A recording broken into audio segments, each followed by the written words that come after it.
Good morning, everybody. Welcome to Fight Net Radio. My name is Lee Honish. I'm joined by Andrew Lapachet and Miguel Antonio Barragan. This is the first of its kind, and I'm sure all of you boxing fans probably already know this. AI is taking over. AI is generating your stories. Chatbots are responding to you. I thought it would be fun to do an AI episode. So I will be the conduit because I'm not going to pay for the upgraded AI that actually talks and does all that crap. That's for just a joke. It's way too expensive. But the AI did write an introduction for us. If you're looking for a good laugh, then look no further than Fight Net Radio, a collection of funny boxing jokes and quotes. This collection of humorous jokes and quotes is sure to put a smile on your face. Whether you're a fan of the sport or just looking for some lighthearted fun, this show will have something to tickle your funny bone. From classic one-liners to more elaborate puns, you'll find plenty of material to keep you entertained. So if you're in the mood for a good giggle, look no further than Fight Net Radio. Get ready to laugh as you enjoy some of the best boxing jokes and quotes out there. Andrew, how do you respond to our AI right out of the gate? Sounded good. I'm interested to see what happens. I've already asked it a few of the first questions from the stories, so we will see how it goes. Miguel, what are your impressions of AI since now all we really do online when we, and I stress this to anybody, if you don't see a name underneath that article, guess what? AI probably wrote it. The intro seemed a little too clean for my liking. I like it a little bit more raunchier, but I mean, it's a good start. We can start, what's the word? Contaminating it here shortly. AI doesn't really go that route, which is kind of ridiculous to me in a strange way. They don't allow me to dirty it up. Although we're going to actually have the chat API bot where I can ask it questions about each of our stories. We can certainly ask its feelings about the size of the breast on eBay. I see. Sorry, Ebony. Good. All right, let's jump right into it. Let's do our stories. We do have some bonus material if we run through this too fast. There is a chat box that will determine your boxer name based on a series of questions. So if we tear through these stories too fast, you've got that to look forward to. Maybe bonus content during the week. As always, go to our website at Fight Net Radio, all one word, Fight Net Radio. That's where you can find us. I post daily, multiple times. It is the largest social media page for boxing out there right now. We crank out content with the best of them, and I do it without creating fake banners about fake fights that don't happen. I wanted to start off quickly with a story that's not covered because it's just, there's no doing it justice in an odd way, which is 2 weeks ago, Oscar swore that if he didn't have a contract by Monday, he was going to not have Gervonta Davis fight Ryan Garcia. Then by midweek, he showed up with a contract. Here we are now into week number 2 of the "it was going to die a couple of weeks ago" comment. And now he actually said on Monday that he guarantees that the fight's going to happen. We're just working out some of the details. I could be completely wrong. I don't need to ask the chat bot on this one, Miguel. Sounds a lot like we don't have a fight signed yet. That sure does. That sounds like buy me a little bit more time before we get the fight signed, if we get the fight signed at all. So it sounds like stalling tactics, in my opinion. Andrew, your feelings on this massive pile of poo? Definitely a stalling tactic, but one good sign is everybody's still talking about this fight is close to being signed. It was even on ESPN. Well, no, Lee, I mean, that's good. You don't see them doing that about Spence and Crawford. Okay, so no, they've given up on it. There was an actual article that I passed on that somebody was trying to sell. Fans are over it. Well, and they should be. They should be over the PBC. They should be over Al Heyman. Seriously, any of you Al Heyman believers, there shouldn't be one of you guys left in this fucking boxing world. But for this fight, look, all I can say is at least, they're still talking about it. And Oscar said that the contract was sent back with a few changes, nothing that should hold this fight from getting done. So that's all we have right now. So I asked the AI what it thought. Will Gervonta Davis and Ryan Garcia fight? I don't have any specific information on the scheduling of a fight between Gervonta Davis and Ryan Garcia. As of my knowledge, cuts off at 2021. However, fights in the boxing world can be announced and scheduled well in advance. So it's possible that this fight could happen in the future if both fighters are available and willing to participate. Wow. Chat AI, you know what? Chat AI could be the next boxing promoter. I mean, these are better quotes than half of the people in boxing. Yeah, you never know. Can you imagine all this time we've been quoting Bob, and it's really everybody sitting around in the room going, what should Bob say in this situation? I know, let's ask Chat API. How do you feel about blah, blah, blah? And it gives these very nice political answers. I'm starting to see a trend here. It's hilarious. All right, that's it. And that's your update. By the way, hashtag fight not signed. Let's jump into our first story. Our first story comes from Big Bob himself. He will be joining us on the show to read his own quotes. Bob Arum states he's hopeful. Miguel, get out our thesaurus. Okay. The first thing I asked Chat API was, what does Bob Arum mean when he means he's hopeful that a fight will happen? And this is what our AI said. Being hopeful means he's having a positive attitude or expectation that is desired of an outcome will occur. So when Bob Arum says he is hopeful, it means that he has a positive expectation or belief that something will happen, although there may be uncertainty or obstacles involved. The specific subject of what Bob Arum is hopeful about can only be determined through additional context or information. I'm really digging AI. AI might be a part of our show forever. This could maybe translate every promoter on the planet. I should just grab headlines and stick them in. Well, joining us on the show to read his quotes is the man himself, Top Rank Bob. Top Rank Bob, you haven't been on? Happy New Year. It's a new year. So you're replacing me with AI now, huh? I don't even know what that stands for. What's that mean? Athletes. Index finger. Get it? Yeah, all right. Listen, this fight depends on Josh's foot, but I'm hopeful. Just like the computer thing said, right? I have a positive expectation, but there are certainly obstacles, like his fucking foot.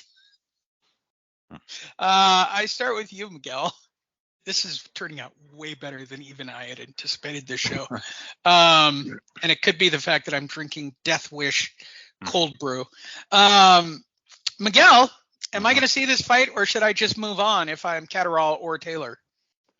No, I'm pretty sure we're going to see this fight. I mean, I think everything on Bob's and Taylor's side is pretty much that. I think it's Catterall with like Matchroom or something. I'm not sure if he's with Bob as well, but yeah, I mean, we made the fight once before, so I don't see why it can't happen again. It's just, these obstacles, as the AI would like to mention, with Catterall's foot and whatnot. But I'm sure once they get over that, they'll definitely get a date going. I mean, they did it once. I don't see why they can't do it again. Is this episode turning out better than I think it is, Andrew? Yes, it is. Look, if I was Catterall, I would want Josh Taylor to move on. The guy's the number one fighter in the division after taking a defeat from Josh Taylor. Controversial, but still took a defeat. He's ranked number one right now. His next fight's going to be a big payday for him anyways. So if I was him, Josh Taylor and them, they've set 2 dates for this thing. This is the 3rd date they're about to set for this rematch. He can move on and Catterall can milk this number one position and then get a fight down the line. And I would say that's one thing AI is missing there is the language for boxing is different than what it's probably programmed to know. Hopeful means the next fight, or hopeful means 5 years down the line. That's what hopeful means when a promoter says he's hopeful a fight can get made. So if I'm Catterall, I am not holding my breath anymore. This fight, as the media will try to act like this thing is still hot by putting Catterall number one. Josh Taylor has a lot of other big fights out there he can take. He does not need Catterall. He does not need the number one ranking in the ESPN or whoever the fuck has Catterall number one right now. He doesn't need any of that. He's the ticket seller. He's the guy that brings the fans in. He can go anywhere in Top Rank and make $1 million.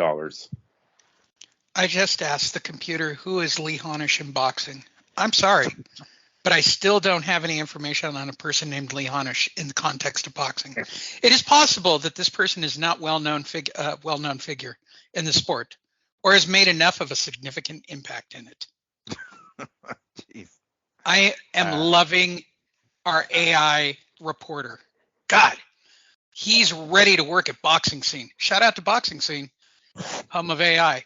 Our next story up, Jared Hurd. I'm in a new weight class looking to dominate at 154. The reason I bring this story up, and I'm going to ask our chat bot about it as well. I'll start with you, Andrew. When's the last time this guy fought? Last time I checked, he hasn't really beaten anybody in his weight class. Like, he has one notable win, but never held it all the way up. Yeah, yes, that's about all you got with Jared Hurd. He is a big junior middleweight, so it's not surprising that he's moving to 160. But no, he was never dominating any part of that class. None of them actually did. Jermell is the only one that has come out of there with all the titles, but there's still opponents he never faced, and one Lara and the other one Munguia. He never cleared out the division for whatever excuse that they had. That division has never been cleared by anybody. Miguel. Well, we'll start first with the first part of that question. When was the last time he's fought? June 2021. So right. We're headed, we're well over a year. Right. Well, Almost a year and a half here. So, I should say like a little more now. We're 2023. So, yeah. And I was a fan of this guy. I really was. Like, for a while, it seemed like he was going to do something in the PBC. That's when I was a little more hopeful of the PBC guys. He ran into J-Rock, and that didn't go very well, and then recently got upset in his last fight. So he seems to be not having much success now at 154, losing 2 of his last 3. So the move up to 160 was most likely coming.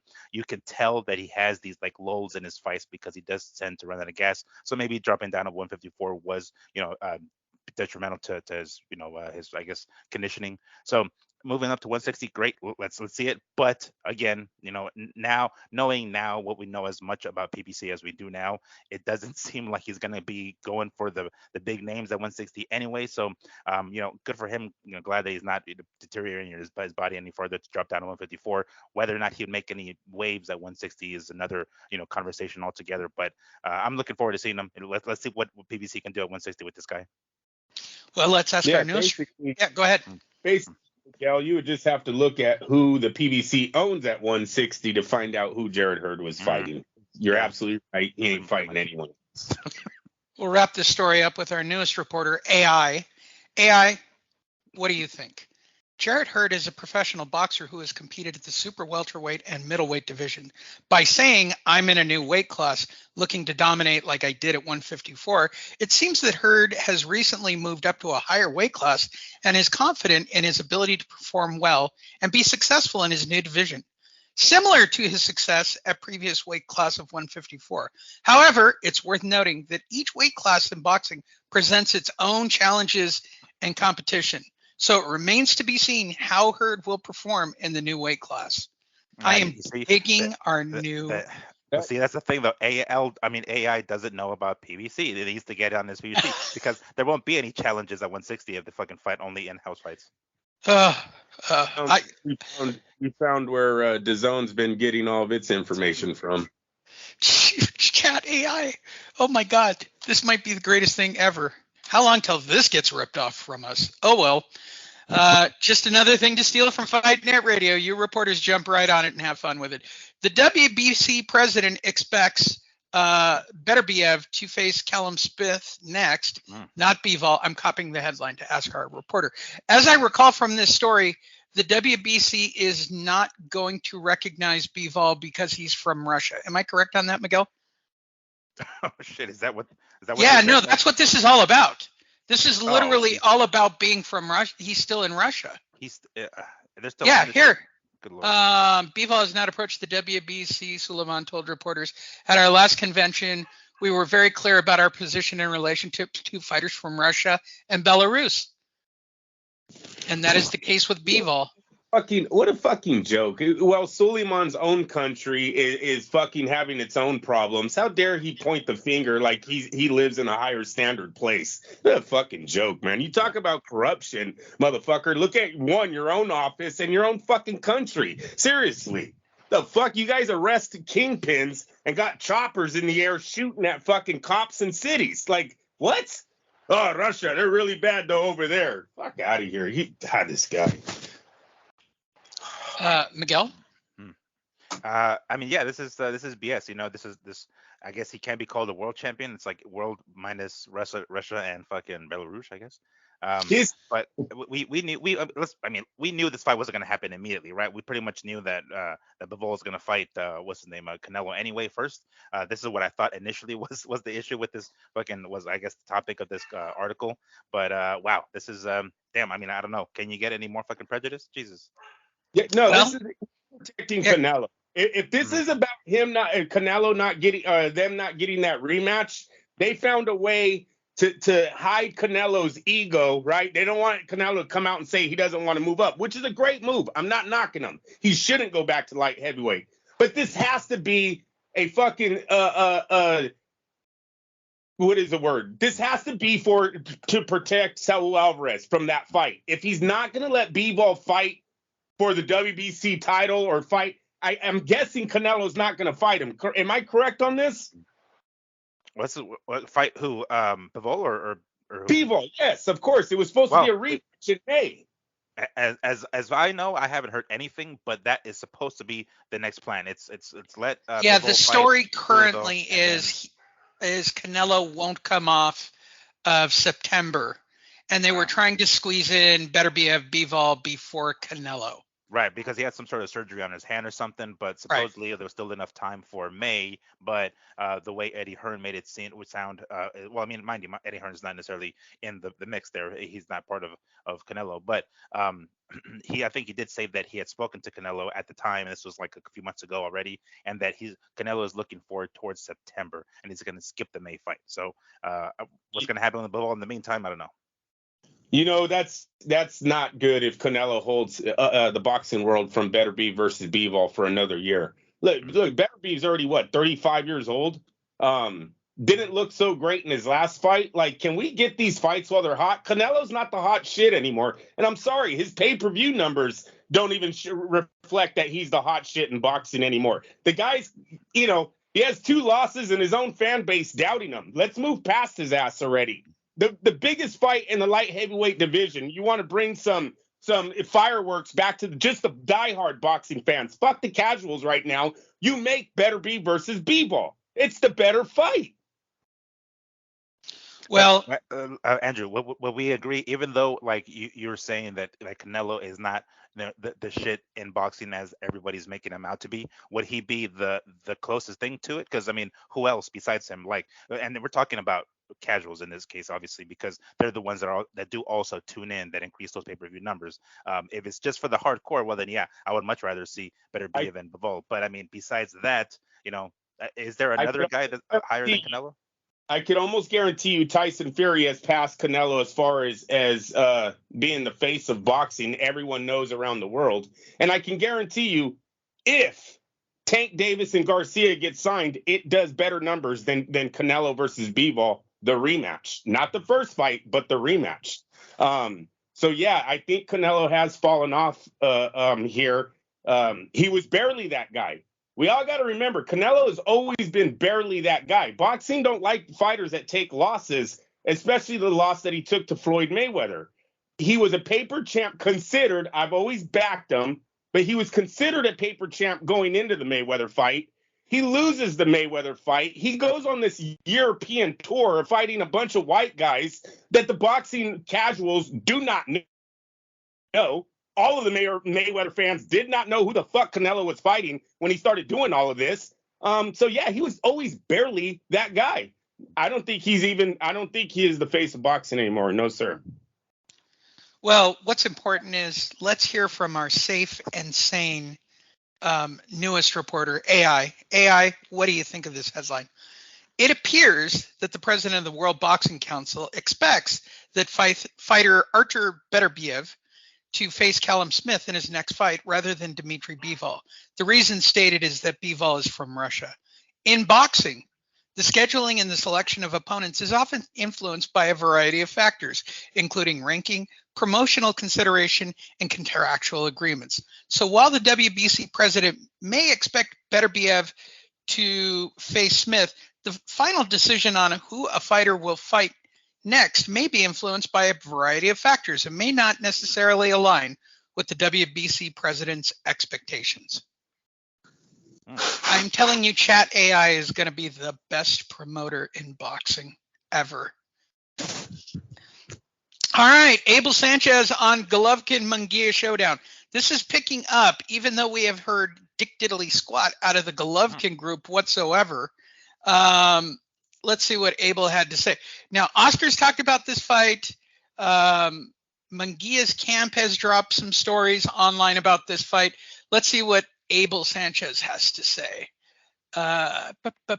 Stay away from Triple G. Oh, geez. Okay. The only one that can give Triple G any kind of trouble is Canelo right now. Stay away from Triple G. He doesn't need that kind of beating. Golovkin will beat him like he stole something. Wow. I'll start with you, Miguel. First of all, why is Abel Sanchez so high on a fight that as far as I know, there's not even a contract? No, I mean, or discussion. Or discussion, really. Like it's really running around the internet. Like this is a thing that they're selling.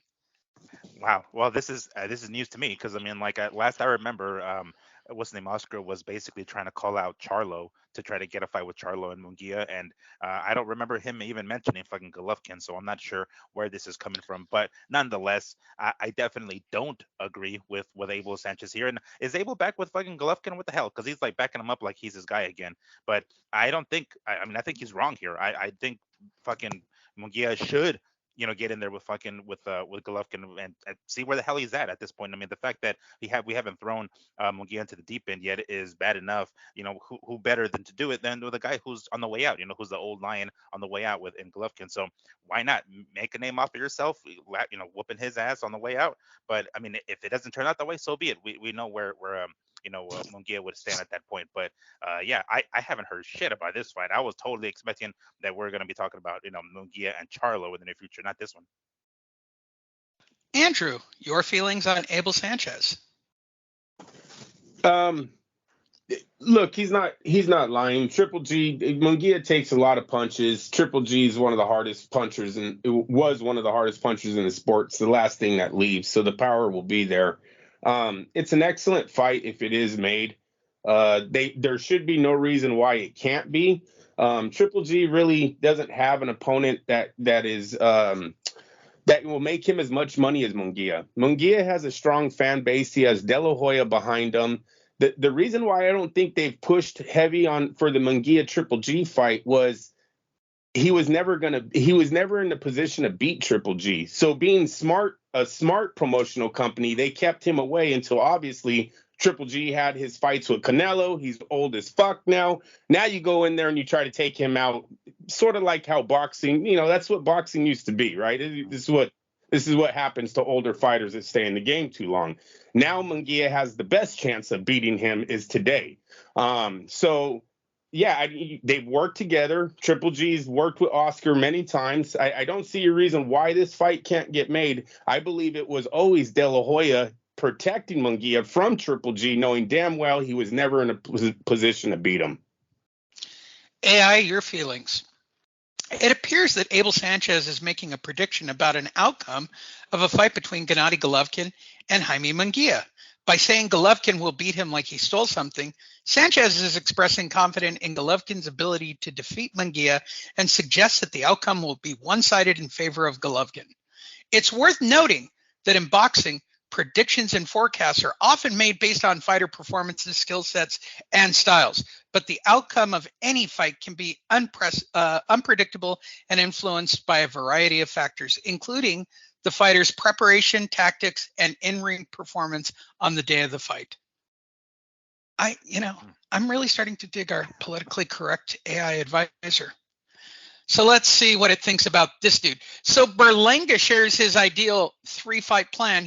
By the way, he is now talking to PBC, Eddie Hearn, and Oscar De La Hoya. Has not signed with any of them. That came out later in the week. But let's see. He wants to fight O'Sullivan, Munguia, and/or Canelo. I'll start with you, Andrew. This dude's delusional. Bob wanted to bring him up slowly, and this guy wants to jump in. I don't think O'Sullivan's jumping into the deep end, but going Munguia, Canelo, I'm not even sure that that's a qualified leap. Well, and he's talking to the wrong people for the Canelo fight. If he's talking to De La Hoya and them, because O'Sullivan and Munguia, I believe, has ties to Golden Boy. Canelo does not, but maybe that's why he's with Eddie Hearn too. Look. Yes, I agree with you. He's not ready. He's going to learn this real fast. But O'Sullivan, Munguia, I like those 2 fights for him. Berlanga can really grow in the next 2 fights if he takes it serious and comes out still undefeated. Then we're looking like, about a year down the line for his first title defense or so.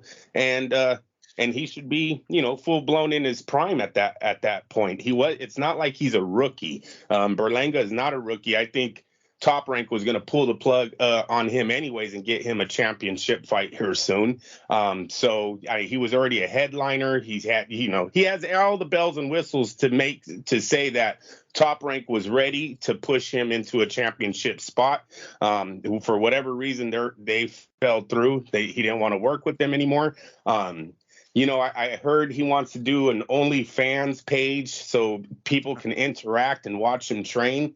We'll see how that goes for him as far as the self-promoting. I still like it. I'm, old school. I would still like the best promotional company in the sport to be behind me to advertise all that. But, the kid thinks he can do better on his own. We'll see.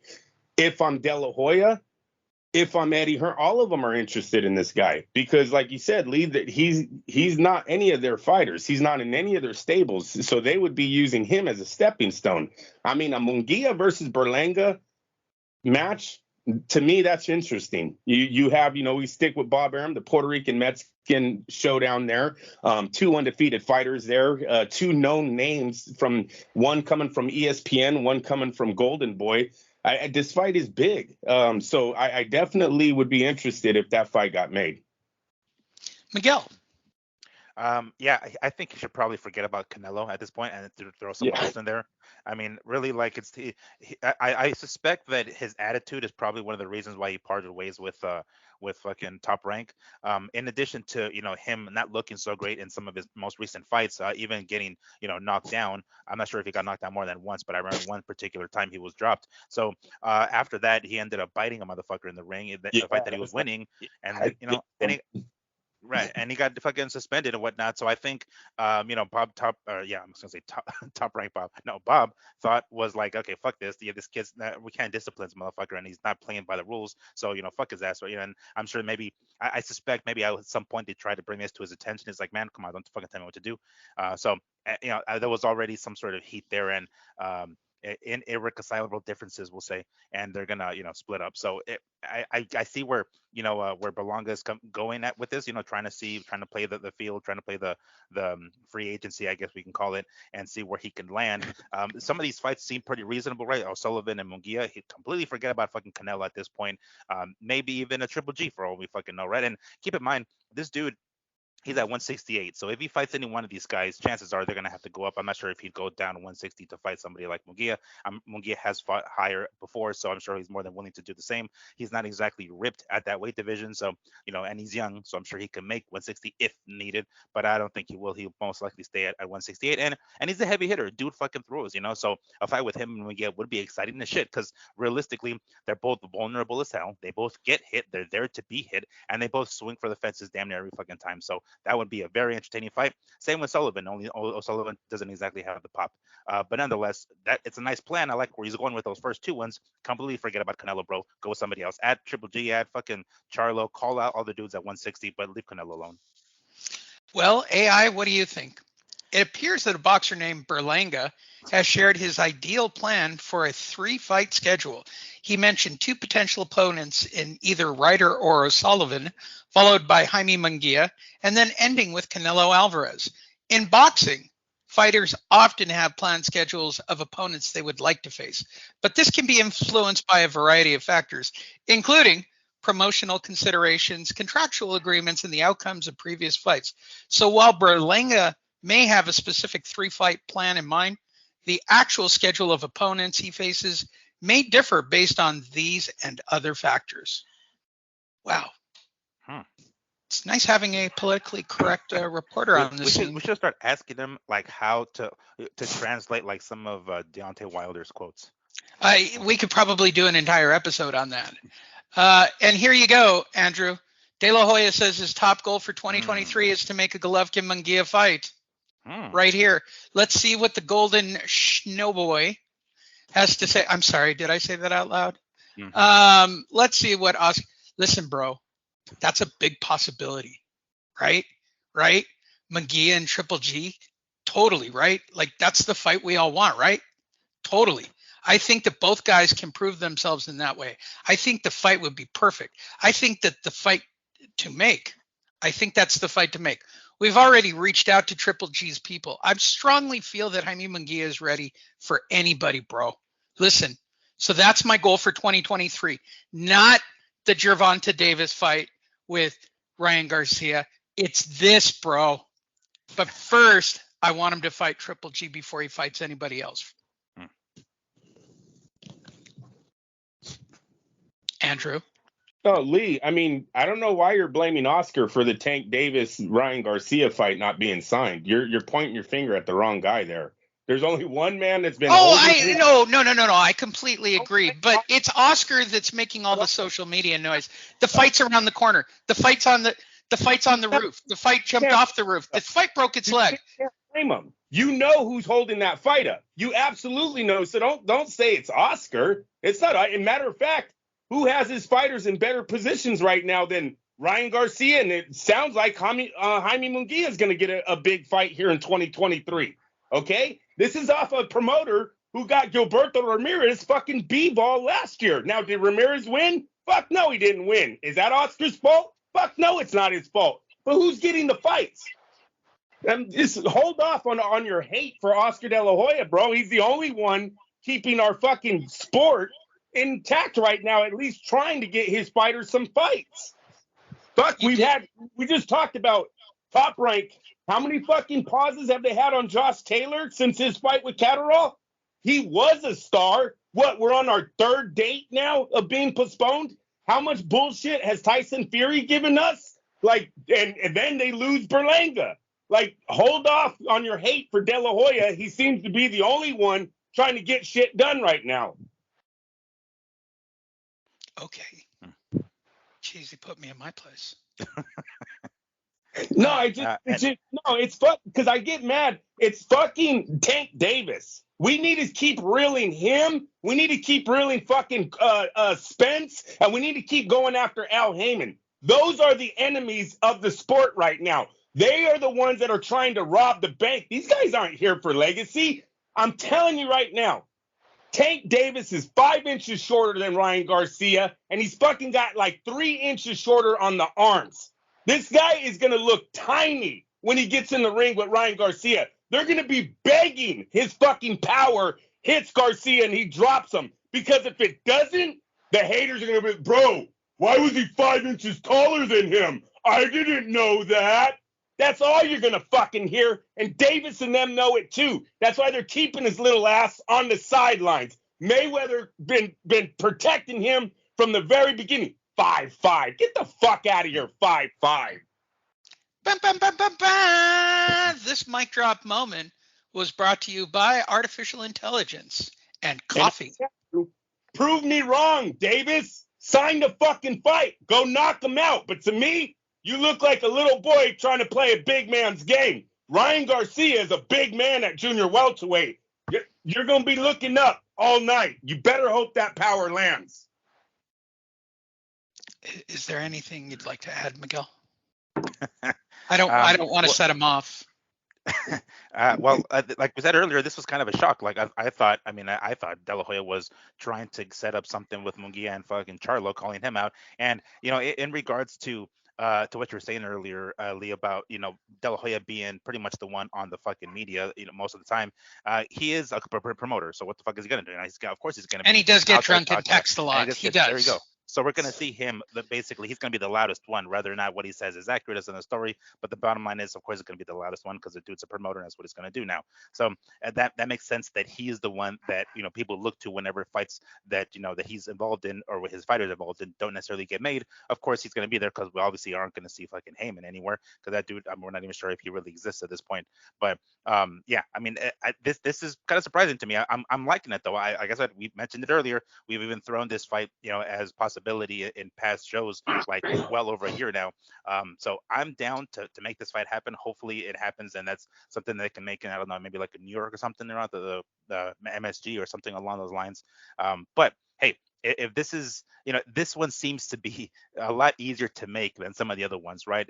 Charlo and Munguia, or for fuck's sake, I guess Golden Boy fighter and any PBC fighter, really, those are the ones that are going to be the obstacles. This one doesn't seem like it's going to go that route. It seems like it'll be a little bit easier to make. And I mean, to steal a quote from Bob Arum, I'm hopeful that this happens. Well, let's ask. Go ahead, Andrew. You can also say it was Canelo that was holding up Munguia versus Triple G at middleweight.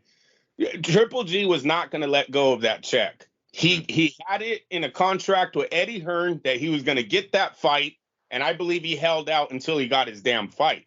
So there's also that side of this fight too, of not being signed. Yes, De La Hoya was still probably protecting Munguia. I'm 100% confident in saying that because I don't feel Munguia ever had the shot at beating Triple G. He takes way too many punches. But with that being said, this could have been last year where they wanted to do this fight. I want to say Munguia started going after him last year, and for some reason the fight never gets made, and that's because Triple G was probably waiting for his third fight with Canelo. So now the fight makes sense. Triple G's done making his money. Munguia's here ready to take the throne from him. We think that's what De La Hoya is setting it up for. You want to be the man at 160? You go and beat Triple G, you take it, and then we'll go from there. So yeah, so it looks like it's the perfect time for this fight to get made now. AI, do you have any insight on this for us? It appears that Oscar De La Hoya, a former professional boxer and current promoter, has stated that his top goal for 2023 is to make a fight between Gennady Golovkin and Jaime Munguia. This suggests that De La Hoya is eager to arrange and promote a match between these two fighters in the coming year. In the world of boxing, fight promotions and matchmaking are highly competitive, and scheduling of fights is influenced by a variety of factors, including fighter schedules, promotional you're repeating yourself, AI, promotional consideration, and contractual agreements. While De La Hoya may have stated that making the Golovkin versus Munguia fight is his top priority for 2023, the actual outcome may be influenced by these and other factors. Hey, AI, your AI is showing. My AI is starting to show, definitely. Let's move forward. Let's talk about David Benavidez and Caleb Plant press conference, which I watched. And the only reason I bring it up, and I'm sorry I don't have anything for you other than maybe asking who Caleb Plant is and seeing if AI actually knows. My favorite part was Steven Espinosa by far. Yeah, they talk shit. I totally get it, right? First it was Caleb, then Benavidez started talking shit, and then Caleb played the, I'm a victim, and all this guy does is talk shit. Although Caleb was the first one to talk shit, historically, we can actually pull the articles on that. My favorite moment of this press conference, and I highly recommend everybody to go see it, was Steven Espinosa selling the pay-per-view with the following statement: I don't need to sell this fight. This fight sells itself. To which I would like to respond, dude, crack is whack. I mean, that is just a fucking crazy ass statement. You're trying to tell me the casuals know David Benavidez versus Caleb Plant. You are out of your mind. Like, you're just making it like Ali's fighting Frazier. I mean, what are you talking about, dude? His lack of insight into how boxing works. And I watch him on Twitter and social media. I watch his quotes during fight nights. I'm all over Steven Espinosa at this point. And again, I'm making a push. Paramount, when that deal's finalized, fire this dumb son of a bitch and go find the people over at HBO who probably need a job.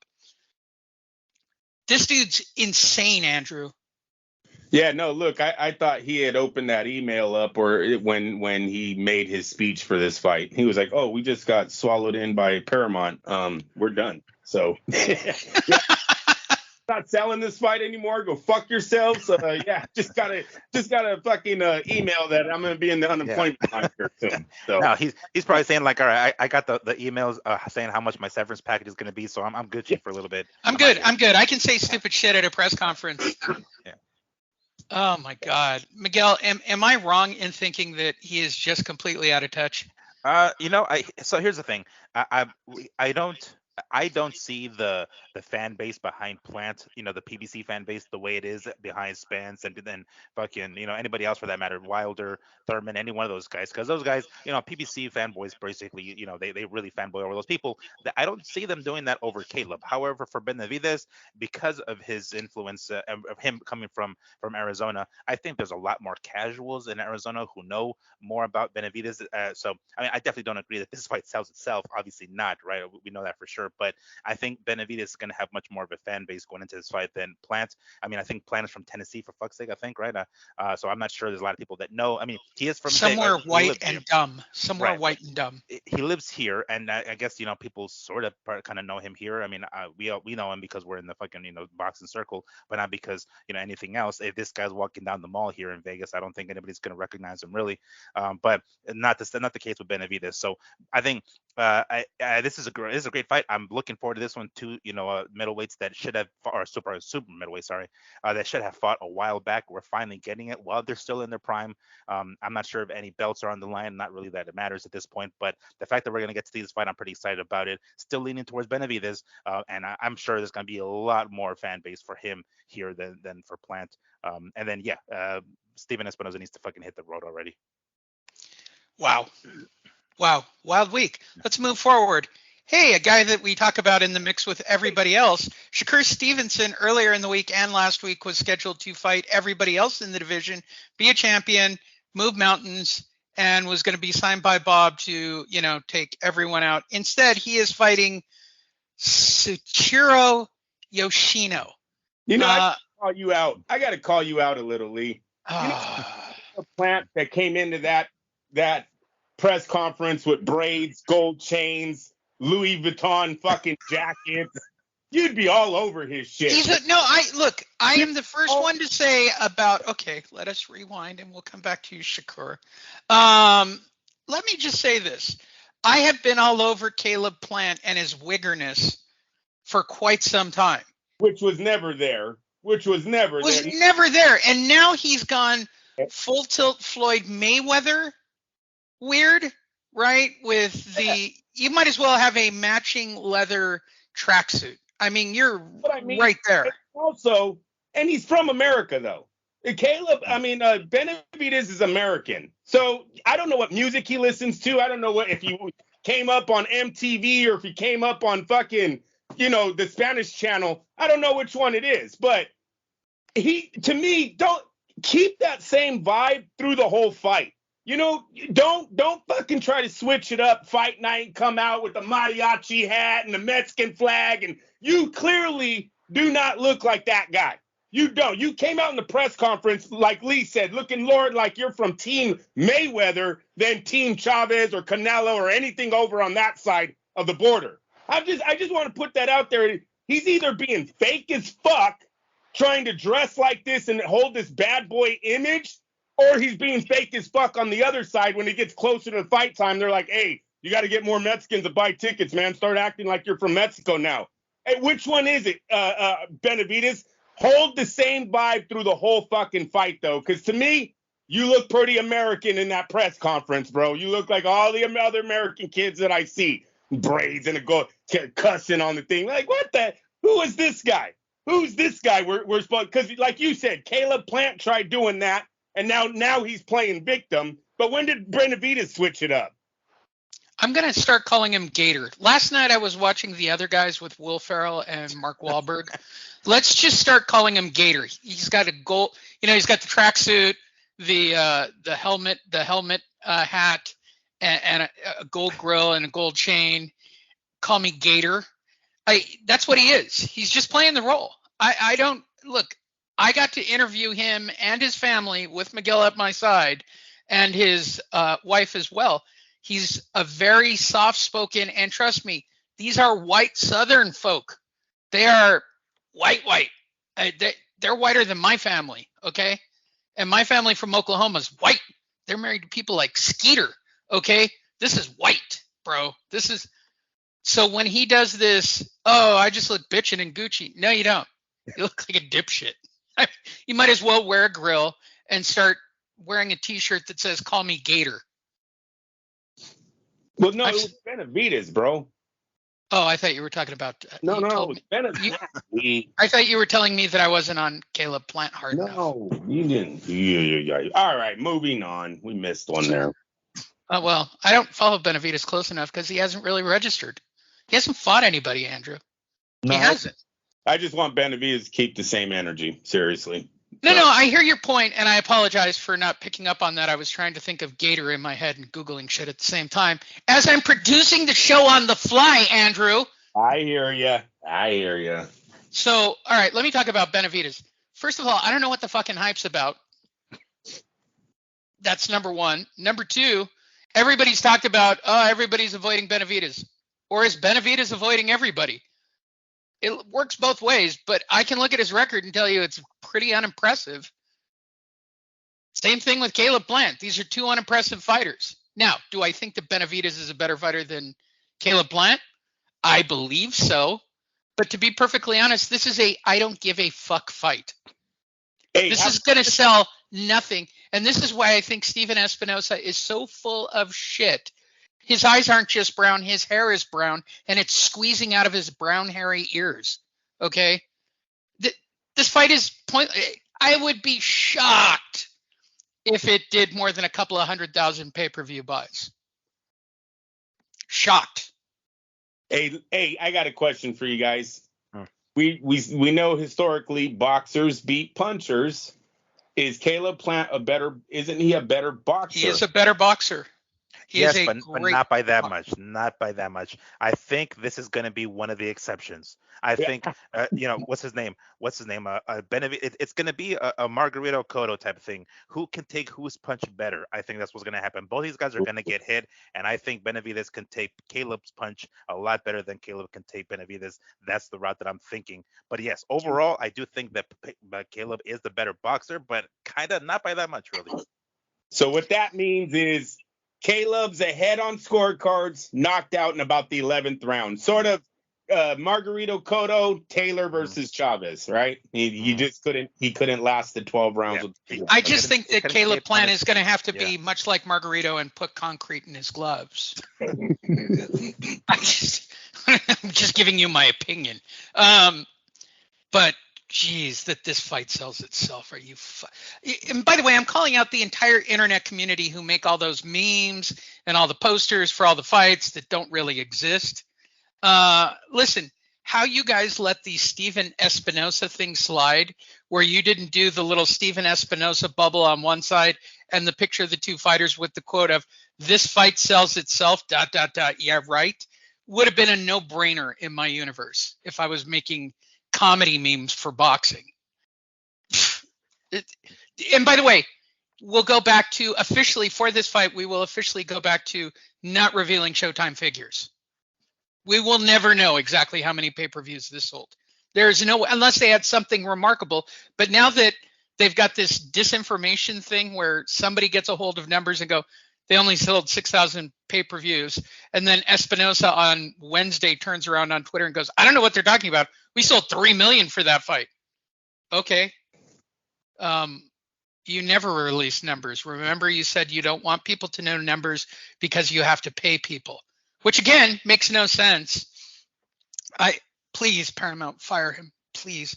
I'm really thinking of releasing the CEO's email address of Paramount and starting a campaign, maybe a petition to fire Steven Espinosa. He is destroying Showtime's boxing. They could have done so much better. They should have taken over for HBO. Pathetic. Let's talk about Shakur Stevenson taking on Tsuchiro Yoshino. AI, would you take us into it? It appears that a boxing match between Shakur Stevenson and Tsuchiro Yoshino has been scheduled for April 8th at the Prudential Center in Newark. It's very up to date, Miguel. Shakur Stevens is an American professional boxer who competes in the featherweight division and is considered one of the sport's rising stars. Tsuchiro Yoshino is a Japanese professional boxer who has competed in the featherweight division. No other accolade listed.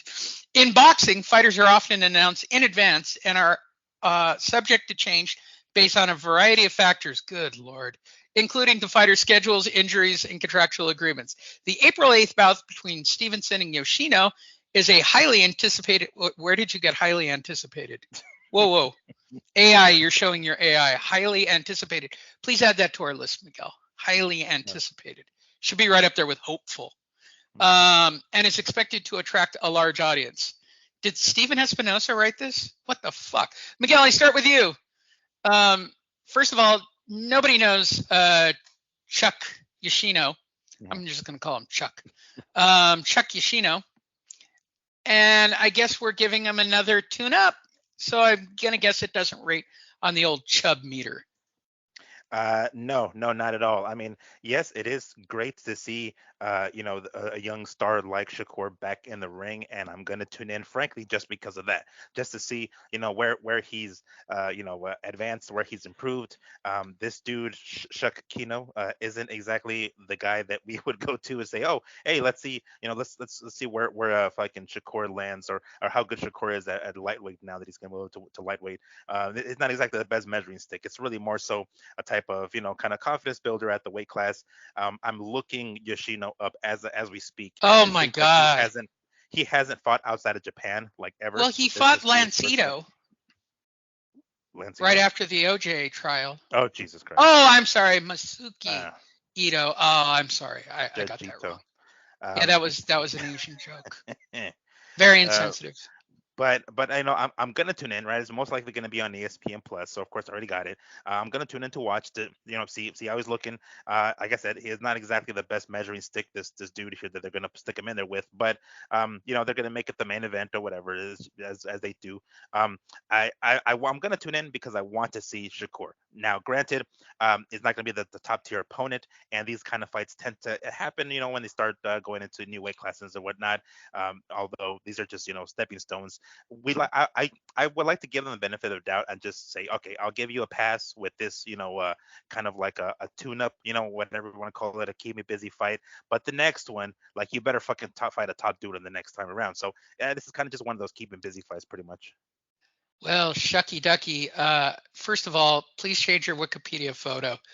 You look very, very white, very Amerasian. It's just, and isn't Nakatani the name of the plaza from Die Hard? Something like that. It was Nakatomi. Forgive me. Again, racial insensitivity on my part, and I do apologize. Since I am in Monterey Park, I should be more careful. Andrew, Shakur Stevens' name was thrown into the mix with everybody in this division, including the champions. And here we are with yet again another Shakur Stevenson, who gives a fuck fight. All right, this is 2 fights away from the Oscar Valdez showdown. That was a great fight for the boxing world. I know it wasn't hyped up as didn't get as much viewers as we thought it would, but Oscar Valdez is one of the best fighters in the sport. He went up against Shakur just a fight ago. So yes, they're giving him a break. His next big test looks like it's going to be the man that fought last night, Emmanuel Navarrete, which is a huge fight for both guys. So if they start working down that path of getting Stevenson ready for a Navarrete showdown, I'm willing to take a undefeated Japanese fighter at 16-0-12, and as a title defense. As long as we're being told that Navarrete is the potential showdown for Stevenson in the next fight here, which I think it is. I think Bob's working that fight up, especially how Navarrete looked. I know we'll talk about that later, but the way he looked last night, probably gave Bob more confidence in putting Stevenson in with him. Well, Well, that'll Andrew, be. and from what it seemed, I think they're gonna still try to work Navarrete and Valdez. I think it seemed as though that's the route that they're going. I don't know how much further down the line they anticipate maybe throwing one of those guys back, or Navarrete specifically, if it comes out with the win against Shakur. But it seemed as though they were going that direction and not with Shakur. We're going to say hopeful. Hopeful. Add it That's to the our word of the list. day. Yes. Hopeful is the word of the day. Eddie Hearn says Joshua versus Franklin is going to be a great fight, which, by the way, makes Dillian White the most pissed off person on the lashes out at haters. And when he means haters, let me help you out with a story I didn't run, which I just mean Dillian White, because Dillian White, I think, was promised Anthony Joshua in this fight. Dillian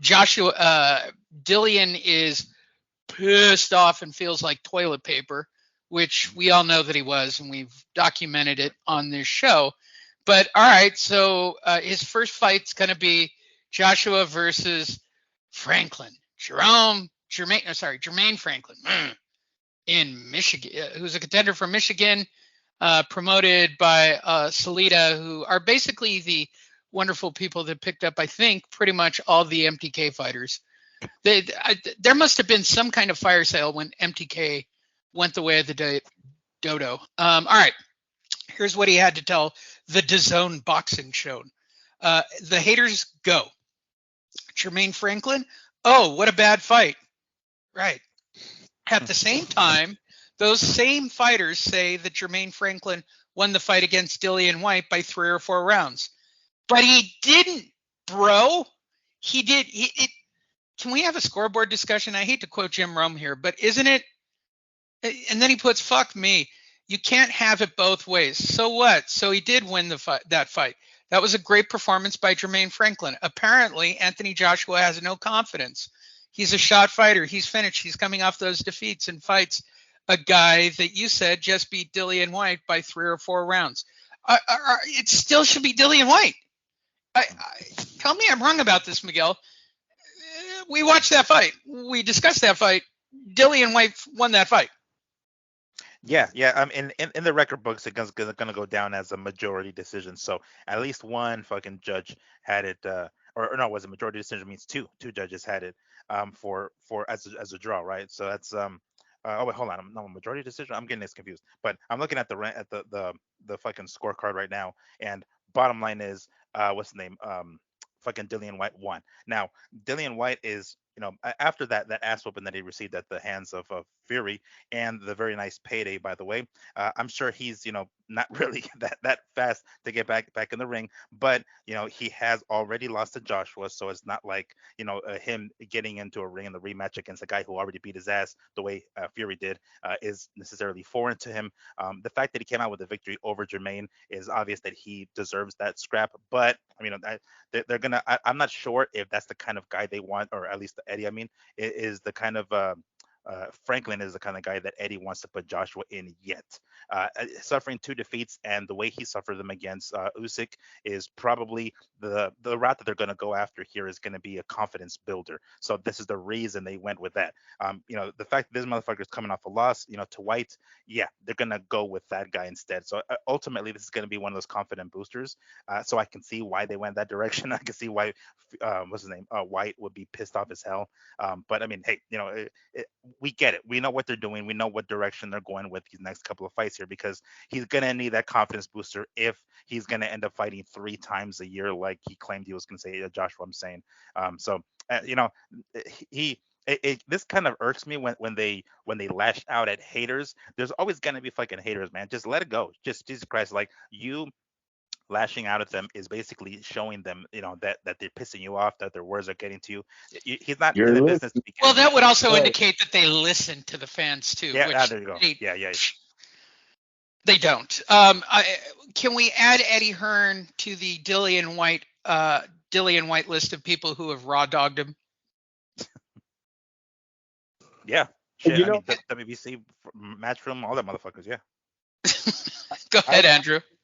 I would absolutely say they do listen to the fans. They do listen to the chat rooms because that's who's buying tickets. And if your fight isn't hot, no one's going to buy your ticket. No one's going to watch. Well, you got to listen to that. You got to see that and move on it. So the fact that he's getting a backlash from signing this fight is yeah, I think he totally is interested in that because, in my opinion, if boxing was covered like the other major sports, this signing would be one of the worst in boxing in sports history. They signed Anthony Joshua what 350 million, I believe, when they first did this contract with them. He hasn't paid back any of that. He's had some big fights where they sold good on tickets, but we know ticket sales is not making up $350 million. When they signed Anthony Joshua, they thought he was going to be the next Lennox Lewis, meaning dominate ticket sales in the UK, but be a crossover star in America, that his viewership in America was going to pay them bonus on what he was doing in his homeland. So it hasn't worked out. It's been, like I said, he's had like 3 comeback fights on the biggest contract at the time sports world had ever seen. You've had 3 comeback fights. This is a total fucking disaster. There's no way Eddie Hearn can put him in right now with anybody that he thinks has the chance of beating him. That's why Franklin was chosen. You guys, we don't know who the fuck Franklin is. I don't care about that one fight he had with Dillian White where he looked all right. He's being picked because he is the safest path to Joshua getting a W and maybe Eddie Hearn making some fucking money back on him facing maybe a Deontay Wilder or somebody that they can put on pay-per-view and try to make some serious money back on him. The DAZN thing was a total bust. This whole, we're going to give these fights for free. You guys only have to pay one membership thing and everything's free. That was a total fucking bust, or it was a lie. And then the Anthony Joshua signing itself was a bust. And to be honest with you, so was Triple G and so was Canelo. At the prices that they paid these men and what DAZN has gotten back from them, bust makes Eddie Hearn look like a dipshit, and that's why he hates the haters. The fight sells itself, Andrew. The fight sells itself. AI, what does it mean that the fight sells itself? It is often used in context of boxing to suggest that a particular match is highly anticipated and expected to generate a lot of interest from fans and media. It implies that the fight is so appealing that it doesn't require much promotion or marketing effort to generate interest, as the interest and excitement around the bout will generate organically. The phrase is often used to describe high-profile fights, keywords, between top fighters or bouts that feature a compelling narrative. By the way, the 2 fights that I'm making jokes about they don't work here at all. Such as a grudge match or a long-awaited rematch. When a fight sells itself, it is often considered surefire success from financial and marketing perspectives. Steven Espinosa, pack your bags, as it is expected to generate significant revenue from ticket sales, pay-per-view purchases, and other sources of revenue. I liked AI again. Wow. AI, you are just Johnny on the spot with this stuff. Thank you. Lennox Lewis was in his heyday. He was making $40 million a fight, 20 from each side of the pond, plus whatever sponsorships they had going into the fight. When Ricky Hatton was fighting in his heyday, he was making $40 million a fight, 20 from each side. He made more money than Mayweather did the night they fought.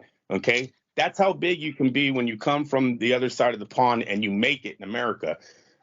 Has Anthony Joshua even had a pay-per-view in America? Seriously, I don't think he has, right? No. I mean, I think the only time he fought in America, I think, was when he lost to Ruiz, and that was not on pay-per-view. This has been a total bust, man. It has been a total bust from the beginning. No, Eddie Hearn, he should really be, thankful that he got the position he did with DAZN, because it just has not worked out for them. $6 billion in the hole. There you go. Moving forward, we have a Klitschko sighting. And Klitschko has stated that he is protests the inclusion of Russian athletes in the 2024 Olympics. AI, can I get your feedback on this first? Sure. Vladimir Klitschko is a former professional heavyweight boxer. He has reportedly protested the inclusion of Russian athletes in the 2024 Olympics. The specific context and reason for Klitschko's protests are not actually clear. Really? You don't know about the war AI? In recent years, there have been controversies surrounding Russian athletes that are participating in international sporting events, particularly in the wake of the allegations of widespread doping and state-sponsored cheating. Still nothing about a war. In response to these allegations, many athletes, including Klitschko, have called for greater oversight and stricter penalties for those who violate anti-doping rules. It is possible that Klitschko is related to the controversy and expression of his concern of the integrity of the Olympic Games and the impact of cheating on athletes who participate. However, without much more context, it is not possible to say for certain why Klitschko is protesting the inclusion of Russian athletes. Well, I'm going to take a wild guess without pulling up the story to see what his comments are, AI, but I'm going to guess it's got to be about the war. You are the representative of the universal value of tolerance and peace. There you go. It's about the war. I tell you, Russians are Olympic champions in crimes against civilians. Yep, there you go. They have gold medals in deportation of children and rape of women. Wow. You cannot put your Olympic emblem on these cities because you will be an accomplice with the abominable war. Do not do this. Otherwise, you will betray the Olympic spirit. The world is watching you. History will judge you. Good luck with your decision. Wow. That was strong, Klitschko. AI, you suck. But you're not inaccurate, by the way. That's kind of historically, AI is correct. How do you know AI isn't defining what's going on in the Ukraine as a war? How do you know that AI isn't actually part of a Russian-China conspiracy and downplaying it? I mean, we can't say that all the athletes are out of it, right? Yeah, I know, but you can see what it's doing to. They're using the excuse on Bivol. You're our big Olympic boxer guy. You're a huge proponent of amateur boxing, being a former amateur boxer yourself. Is it really a boxing tournament without Russia, Andrew? Oh, yeah. I mean, yes, it can. It will still carry on. Yes, there won't be too many guys out there missing the Russian kids that were supposed to compete in that year. Well, they can take the time off to go rape. Let me see if I got this straight. They can go and rape and what were they doing? They're raping and doing something else. Man, like he's crazy. Like the stuff he said is crazy. To put that on actual athletes who literally are trained like they're veal in Russia to do one thing, either box or, pole vault, since the time they come out of the womb, right? They put little tiny boxing gloves on the little babies when they come out. They start cage fighting them inside their little, Are they Russian still, cells. Is Klitschko still in the war though, or did he leave? Oh yeah, no. From him or nothing. He used to post like all the time of being on the front line. Lomachenko, the other fighter, I can't forget the other fighter's name, but they all seem to have left. It's really weird.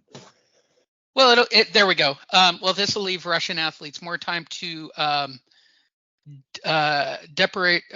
deportation of children and rape of women. I mean, it's something they can do instead of the Olympics. Wait, so is he saying he's for it or against it? What the fuck's going on? I don't. It's kind of up in the air. Or is he jealous? Is he jealous? He was protesting the inclusion of it, right? So it's like, okay, we're gonna protest them being included in the fucking Olympics. So that gives them more time to do all this shit outside of the fucking ring. Like, what, bro? How isn't it like comparably? Like, you want to compare the two fucking factors? Like, which is the lesser of two evil? Wouldn't it be better to just let them in the Olympics instead of doing what he's saying here? Well, let's ask AI, shall we? Please. Maybe it can clarify. The statement is highly inflammatory and appears to be making a serious and unfounded accusation against a group of people and or a country. The phrase gold medal in deportation of children and rape of women implies that this group or country is the worst in the world at committing these crimes, which is a serious damaging claim. Ooh. Making false or baseless accusations of this nature is irresponsible and can cause harms to individuals and communities. It is important to carefully consider the veracity and credibility of the information before sharing it and to avoid spreading false or harmful information. If there is evidence to support such serious accusations, it should be presented to the appropriate authorities and thoroughly investigated rather than making a blanket statement without proof. Thank you, AI, for being politically correct on our show, as I make jokes about Russian athletes actually working on their gold medals and deportation of women and rape of women. How many times am I going to stick that joke in there? Let's talk about this weekend's fight to wrap up this show. Let's start off with Arnold Barboza taking on Jose Pedraza, which I think, Miguel, this qualifies as a loser leaves top rank bout, right? This is one of those, somebody's going to go here. And sadly, I believe it's finally going to be Jose Pedraza once and for all. It was, like they said in the pre-show, Pedraza fighting right up to the level of his opponents and still not being able to get over the hill.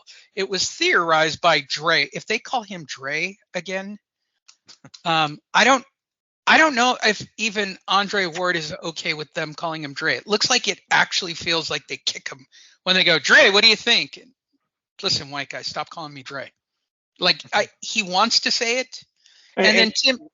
Yeah, go ahead. Timothy Bradley. Timothy Bradley has gone completely off the rail. By the way, he doesn't even move his head anymore. He stares at the camera, and his eyes just roll around his head into the direction of the person he's looking at.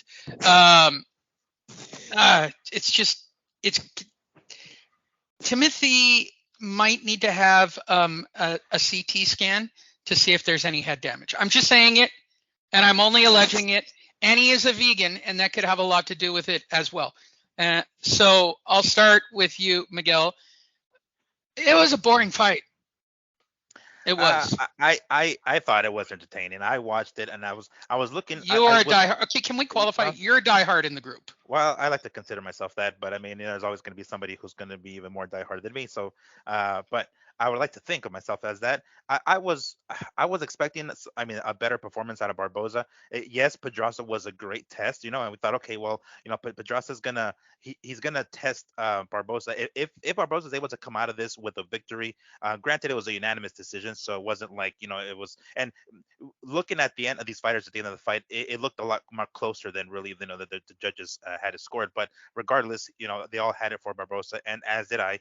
But when we were watching this, me and my pops were watching this, we were like, oh shit, Pedraza is going to be a very good test. Because mind you, prior to this, Pedraza was supposed to fight against Teofimo before that fight fell through, and they ended up putting Sandro in there with Teofimo. So Pedraza was like, nope, one fight away from fighting a top fucking dude. His last fight in Teofimo, and he has been fighting Barboza, who, mind you, Barboza is basically doing this like boo thing where he's like chasing Teofimo. He's going to his fights, whatnot, and trying to start shit because he wants to fight. So what better way to, Barboza can they show Teofimo that he's the kind of opponent that he should fight than to take out somebody like Pedraza, who was supposed to be Teofimo's opponent. So this fight made sense to me, and I'm looking forward to this. When I first realized they were going to be on the undercard, I was like, oh shit, this fight's going to be awesome, and I was not disappointed. Yeah, these guys put down. I mean, it looked like Pedraza in the latter half of the fight was having success when he switched to southpaw. It's almost like Barboza wasn't expecting it, even though after the fight he did mention that they trained with southpaws during fight camp, so it wasn't like they were completely caught by surprise. He even said it himself. He was expecting Pedraza to switch to southpaw earlier in the fight. It just didn't happen that way, and that seemed to catch him off guard for some reason, because it looked like Pedraza was coming back towards the latter half of that fight, and it looked a little shaky at first. I was like, oh shit, this fight's kind of slipping away from Barboza, but he was able to keep his composure and keep that fight in his fucking favor towards the end of the fight, and I thoroughly enjoyed this fight. And it seemed, when I was watching this fight, me and my pops were talking about it, when Pedraza switched to southpaw, it seemed as though he was able to land a lot easier on Barboza for some fucking reason, right? Even though he said he was prepping for it. Regardless, he got himself the victory, which is good, right? I think he's still undefeated, right? I don't think he's been defeated yet. So they gave him some, fucking paper belts and WBO Intercontinental or something that he had or whatever already. So nonetheless, hopefully this sets up some sort of showdown with Teofimo down the line in the near future. I'm hoping. The way they're making it seem, the narrative is that Teofimo is trying to duck Barboza Whether or not that's the case, I don't know, but that's the way it's looking. Of course, as much as Barboza is chasing Teofimo, I'm hoping that's the fight that gets made next, because Barboza is very much a worthy opponent for somebody like Teofimo, and he showed it by by the article's title here, outworking Pedraza. And where Pedraza stands after this one, I feel bad for him, man, because his last few fights haven't gone that well, especially his his fight with Jose Ramirez. So I wouldn't say this fight, like you said, mentioned earlier, Lee, that this fight is like a loser leaves town. It's really more so if Pedraza leaves, then he's the one, or loses. I mean, he's the one that ends up leaving town. So I'm not sure where he goes from here, but all up and onward for Barboza. Somebody will beat the crap out of him again. Bob will keep him around for somebody to kick around. I mean, that's what he does. He just fights right up to the level of the guy he's fighting. Before I turn it over to you, Andrew, I want context for the new fans. So Miguel with Pop's, sometimes we get Pop's review. What was Pop's review of the fight? Well, pretty much what we had concluded, like what I was saying earlier, the fight, it seemed as though the fight got a lot harder for Barboza once Pedraza switched to southpaw. But we thought, like at first the way he was landing on fucking Pedraza, did he enjoy it? Oh yeah, hell yeah. I mean, we know these guys' names and we're familiar with them, and it's like, oh shit, yeah, they thoroughly enjoyed this one. Yeah, granted, it wasn't the best fight. It was a lot. It seemed like more of a slugfest than anything, but regardless, it was very entertaining. Okay, so Pops would be old school diehard. Miguel is basically new school diehard. And now I'm going to turn it over to Andrew, who is a jaded diehard. Now, for those of you who don't understand AI, would you explain that, please? Jaded means feeling bored, disillusioned, or lack of enthusiasm or interest, often because of having too much of something or having been disappointed too often. It can also refer to the feeling of wariness or cynicism after having experiencing something negative or unpleasant. Thank you, AI. That explains Andrew's perspective on boxing exceptionally well. Andrew, give me the jaded version. Yeah, no, I agree with you. I think it's time to put Pedraza to rest, at least as far as the main event is considered. Co-main event, main event. He's no longer that. He has 5 losses. Basically, every time they step him up, Davis, Lomachenko, Cepeda, Ramirez, and now Barboza, who was undefeated when he faced him. He even has a draw versus Comey. So he's just really never lived up to the potential that Top Rank thought he was going to be. With that being said, Barboza, I think, was supposed to look a little bit better than what he actually did. This is now Barboza's 4th decision in a row.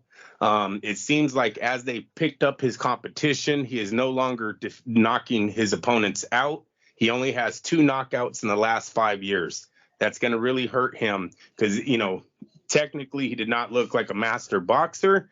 This is going to affect him as he gets higher up in the rankings. So I'm going to say Barboza takes over. What's his name? Gosh darn it. I already forgot you, dude. Pedraza. Pedraza. Don't worry, Bob's forgot his name already, too. Yeah, I know, right? Yeah, who's that fucking guy? Yeah. Don't I have any more Puerto Ricans that can go the distance? Jesus. What the fuck was he wearing in the ring? I don't like to get involved in that shit, but who fucking trusts him? AI, would you give us the uninfluenced statement on the fight? The statement, Arnold Barboza outworks Jose Pedraza for unanimous decision win, refers to a boxing match between Arnold Barboza and Jose Pedraza. The outcome of the match was that Barboza won by unanimous decision, meaning that all 3 judges on the scorecard were in favor of Barboza. The phrase outwork suggests Barboza was more active and effective in the ring, and he was able to outperform Pedraza over the course of the bout. Thanks, AI. I am telling you, AI will be writing for Boxing Scene in no time. I'll give you the entertainment perspective. Didn't hold my attention. I mean, yeah, when I was making the comments to Miguel around midway through the fight, I just figured it was going to be a continued onslaught. I would agree that the final round showed a little more activity out of Pedraza towards the end, but it's certainly not like the main event. Holy crap. Let's talk about the main event on Friday night, shall we? Emmanuel Navarrete gets dropped, rallies back, and then beats the living tar out of Liam Wilson, which, by the way, beat the tar out of him. Like, he had to beat this dude down to stop him to capture his third WBO title in 3 different weight classes. This was, in my mind, the first candidate for fight of the year. I enjoyed the fight thoroughly. I enjoyed the outcome. I like Navarrete getting dropped because he got rocked. I mean, I didn't ever think the dude was rockable until that fight. And he looked like he was in bad position, came back, and then beat this dude down like he was owed money. I mean, those final 3 rounds are, man, he got serious fast after that knockdown. Up until that point, it literally like play it to the bone, right? Like, he just came in fat and gooey. There was talk by Liam Wilson that they fixed the weight scales, that Navarrete was overweight, yada, yada, yada, right? Okay, let's jump to the fight. I guarantee when he put him down, he was probably thinking to himself, yeah, I wish I hadn't have made those comments, because he's going to have to, somebody was going to call him out on it. Well, we don't have to worry about it. I loved it. I loved the fight. I thought it was certainly a contender from an entertainment perspective of fight of the year, or at least to be in the discussion until what happened on Saturday. But let's start with this fight. Andrew, what did you think about Navarrete dusting off his ass and getting back into this thing? Well, I agree with you on fight of the year candidate. It's early, but definitely this name will be there at the end of the year.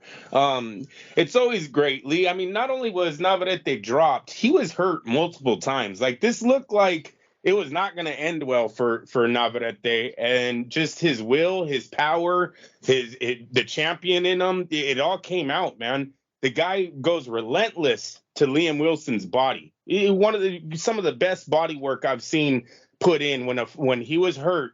He knew what to do to get himself back into this fight. He absolutely destroys the young man to the body, basically the left hook, really. And you've seen him dropping his hands, and then he started bringing it upstairs. It was this fight had me screaming. I think it's one of the first. Yeah, it's only been a handful of times, like you said, jaded, Lee, and on this fight, I was cheering, rooting, screaming at the end. It was a wow fight. It was, because we're Navarrete fans. We're Navarrete fans in here. Look, I'm telling you, my son has seen a lot of defeats in his young boxing career. He's seen a lot of our fighters go down, and I really thought this was another one where he was going to see another upset. I couldn't fucking believe it. You're talking a 14-1 underdog here, you guys. Was about to knock out my guy. I was like, dude, are you serious? And then just the body work, the way he brought it back, the finish, everything played out. Look, Liam Williams, is that his name? Liam Williams? Wilson. Liam Wilson. The white dude from Australia with the extraordinarily hot wife. Yeah. You bring him. Yeah, they all do. You bring him back. Great fight. For his first fight out of the country, his first fight against a established champion like what Navarrete is. That was an excellent showing from him. If I'm Bob Arum, I sign him in a heartbeat. You give him to the American trainers and you see what happens. All the way around, this was an excellent fight. I do like the Valdez showdown that's coming. I do remember when Miguel brought that up at the end of the night. They did have Valdez step in the ring and talk to Navarrete. So that is another huge fight for the division, lightweight division, and then possibly setting up a huge showdown with Navarrete and Stevenson at the end of this year. I don't know when they're going to reschedule the Valdez Navarrete fight, but definitely watching that. I don't give a damn if it's on pay-per-view or if it's on ESPN Plus. I'll purchase them both. Let us now turn to New School Die Hard. What'd you think? Well, yeah, we too were screaming here. Although we actually thought that had Navarrete, it seemed a couple of times that Navarrete was kind of forgetting about the body. When he started going down to the body, and we're like, oh shit, it's hurting him. And then he switched back up to the head. It's like, no, go back to the body. So we were yelling here as well. He might have been able to take Wilson out earlier, even if he continued that. But regardless, he's still going to be a headhunter, right? Because he lands those fucking shots, and ultimately that did do in Wilson as well. This was, I believe, his Navarrete's chance or first for debut, I guess, at 130, right? So this was they put him against this dude who is probably like a solid 130 guy, and a guy who's going to really test Navarrete's chin at that weight class. And boy, was it tested. That's what we thought when he got dropped. We're like, oh shit, this is a different weight class, bro. Yeah, granted it's only 4 pounds, but this is a whole different fucking monster, right? So we thought he was gonna go down. We legitimately thought that Navarrete was gonna get upset. And the first thing that came to mind, and even the commentators mentioned it as well, was his body. It's like, dude, you took your fucking training camp too lightly.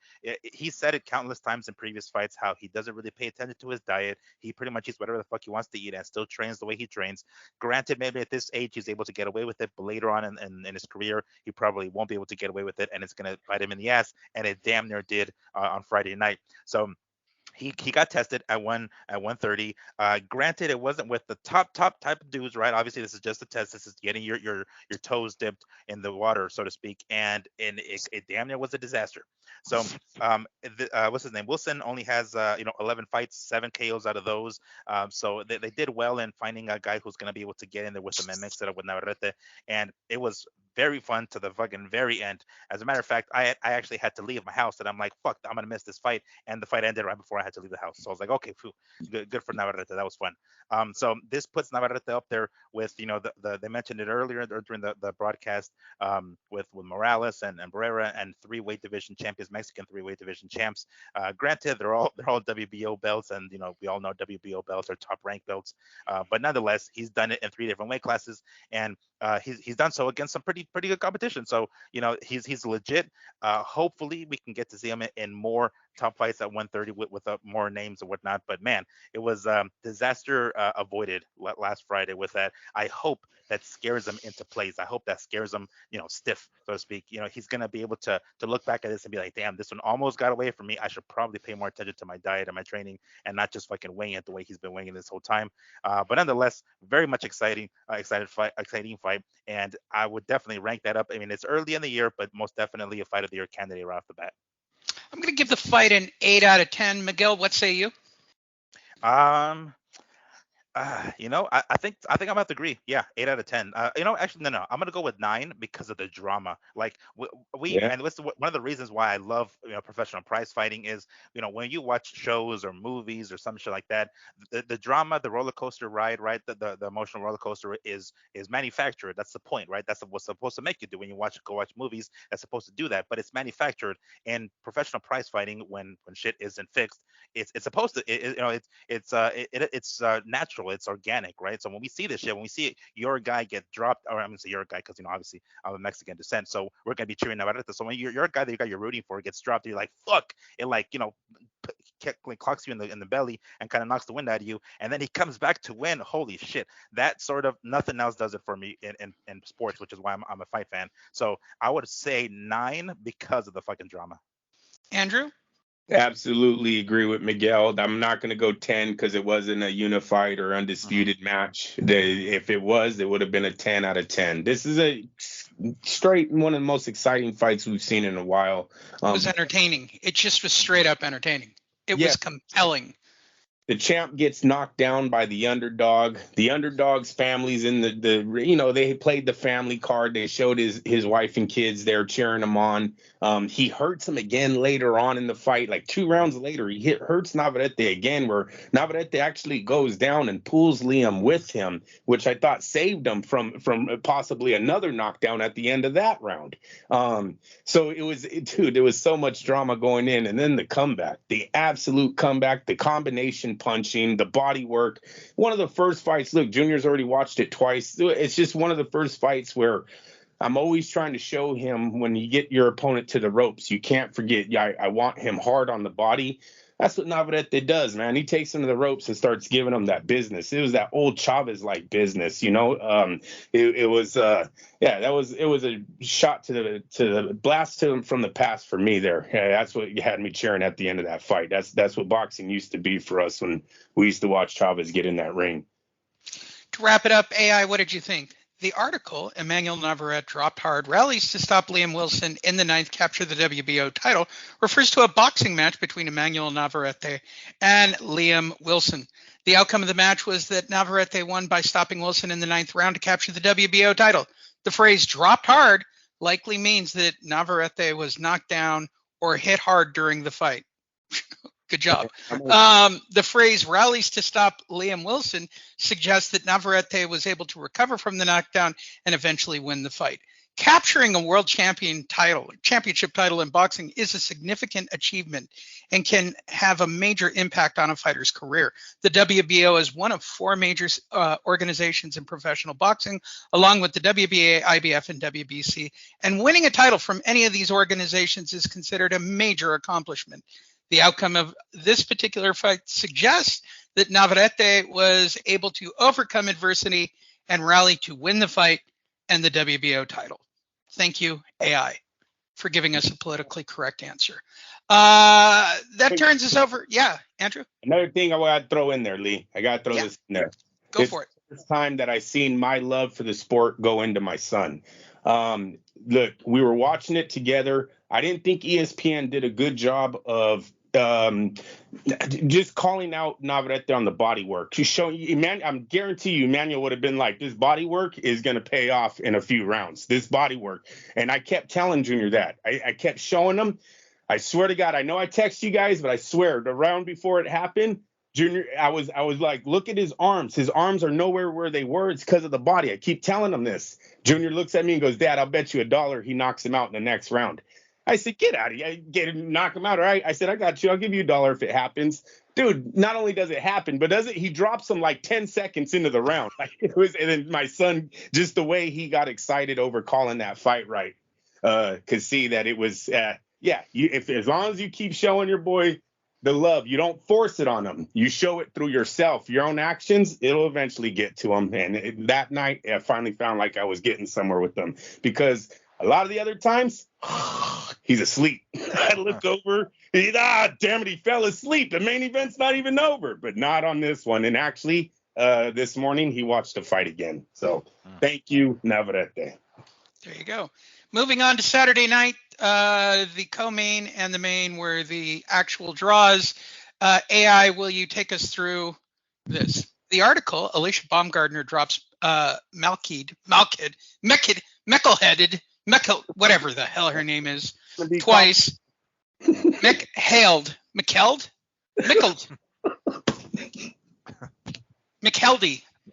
twice. Mickeled, whatever, twice, wins decision to become undisputed, and she actually called out Michaela Mayer after the fight, refers to a boxing match between Alicia Baumgardner and Nickelhead, or Nickelback. Who cares? Never going to hear from that woman again.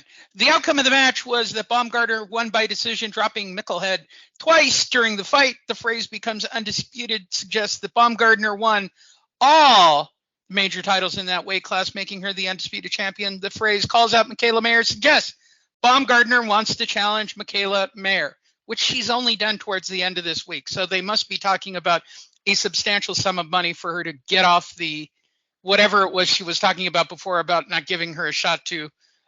Now she's all about Michaela. I don't think there's anybody left for her to fight. Miguel, this was a one-sided affair that did not hold my interest. I give it a 2 because they were at least chicks and there might have been a boob flash.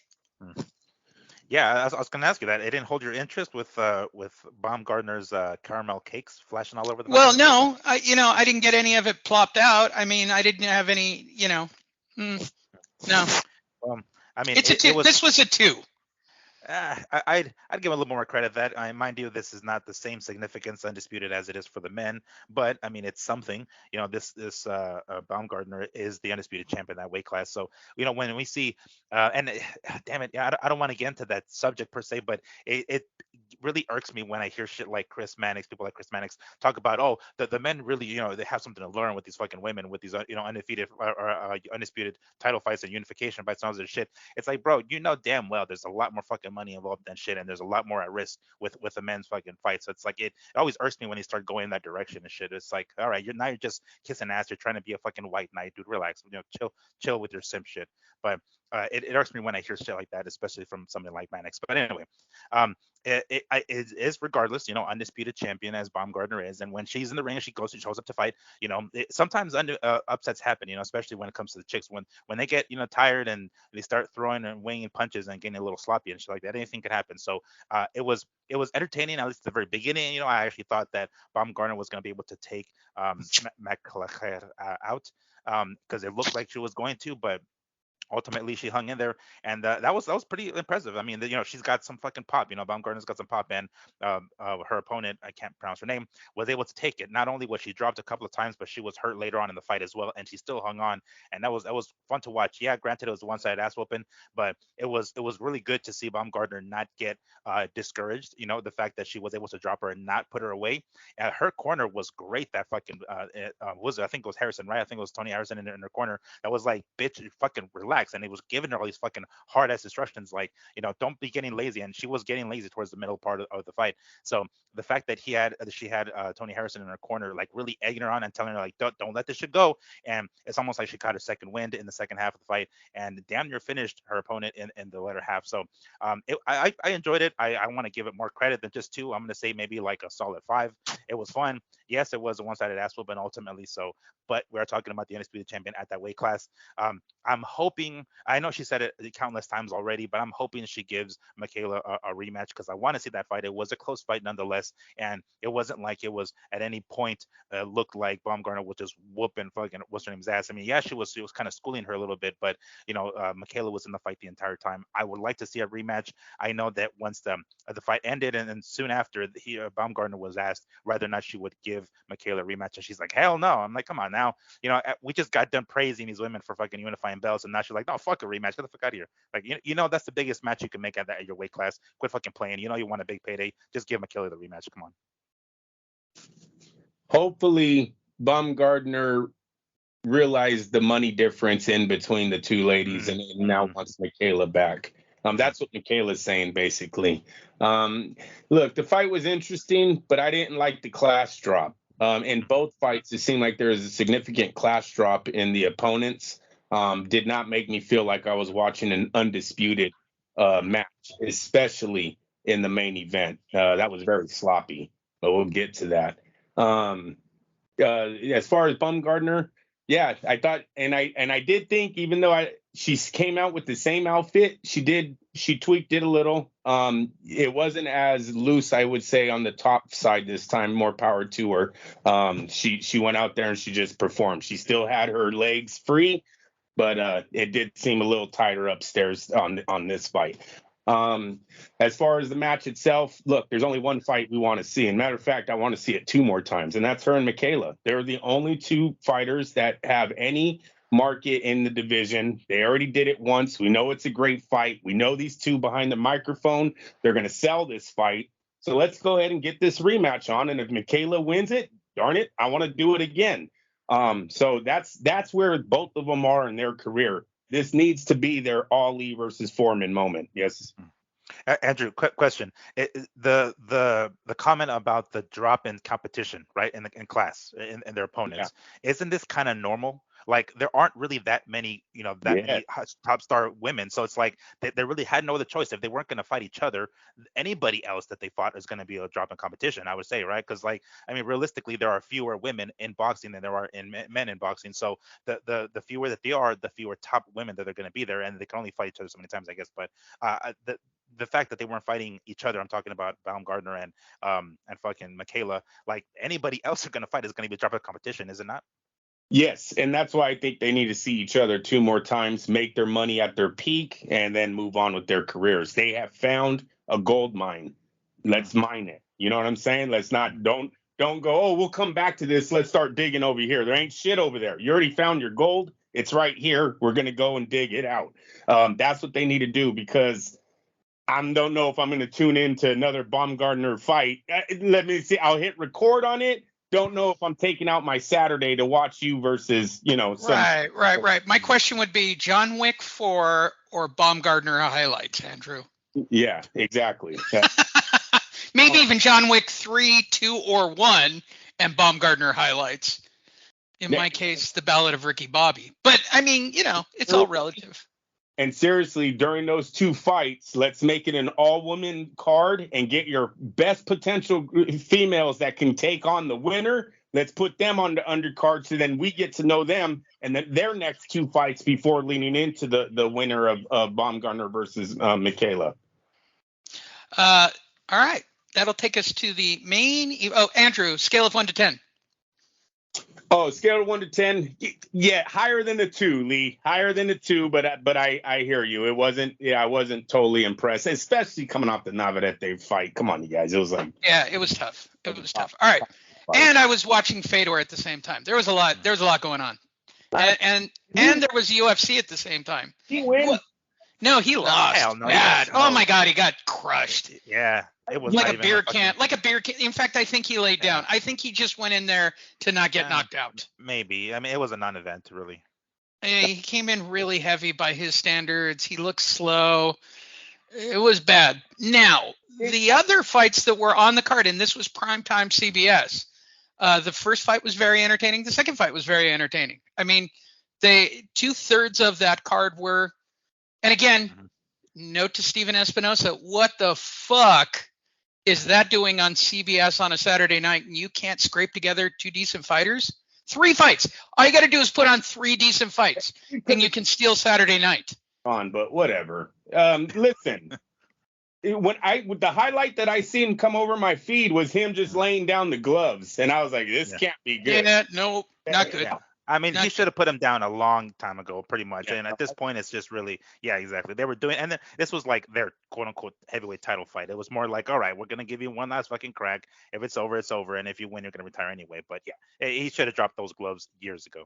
It was an excuse to get all the old fighters into the arena. Yeah, right, exactly. It was basically like a Hall of Fame in the fucking seats. So yeah. Yeah, and boy, do they all look old. Oh my God. Boy, they all looked old, which is really scary. Liddell's stomach. Chuck was like, "Yeah, I know. I'm fucking fat. What do you want me to do?" Yeah, pretty much. He kind of just chuckled at the.